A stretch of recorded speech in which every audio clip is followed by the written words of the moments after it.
Hi, Timberwolves. Miss Robolino coming in with another quick explanation of what we're going to be doing today. So you just should have finished going over the causes of the Civil War. And today we're going to be going over sectionalism, looking at how the United States was split into different sections. And because of that, it's causing those tensions inside. So let me go ahead and just quickly go over what we're going to be doing today. So you should be watching a video on sectionalism and finishing or filling out the fill in the blank notes. From there, you're going to get or should have grabbed the sectionalism sensory figure sheet. Let me go ahead and show you what that looks like. It looks just like this. Okay, so if you can go ahead and you can see that, what I'm asking you to do is you are going to be making a sensory figure for each section. Be as descriptive as possible and remember to follow the directions here, what it says.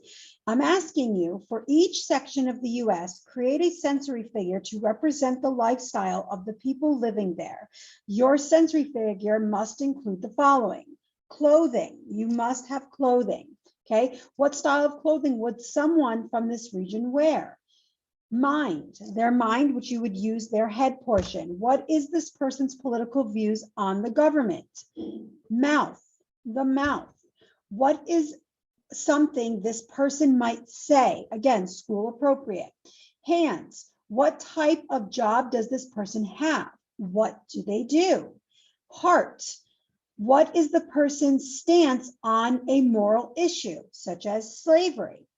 The feet, where does this person live? Be specific where you think they live.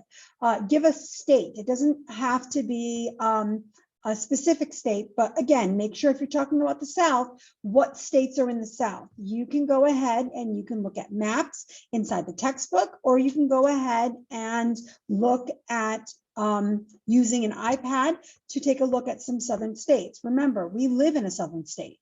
Which state did Northerners live in? Go ahead and choose one. Think of something like the Big Apple, okay? It's what it's known as. Or you can look at the states out west, okay? So they call it it's along the Pacific coast. You can look there. Then just make sure you go ahead and you are using the sensory figure for that time period in the 1860s. We should not be seeing anything like surfboards. That's not going to be existing at the time. So we want 1850s, 1860s sensory figures. So I'm going to go ahead and I'm going to quickly show you just an example to help you understand. So this right here is what I'm looking for. This is an example of a sensory figure that you can see. You can see that there are going to be lines that lead out with explanations. Make sure that you write them down. If we say the head, I'm asking very simply, what is the person's political views on government? The person's views on government are, and move from there. The mouth. Going ahead and drawing a line from the mouth out. What is something this person might say? Okay, someone from the north may say, and then finish the sentence. Heart, drawing a line from the heart. You can draw a heart on there. Okay, what is this person's stance on a moral issue? Use slavery. This person's stance on slavery is, and then again, make sure your answers are school appropriate. Feet, where does this person live?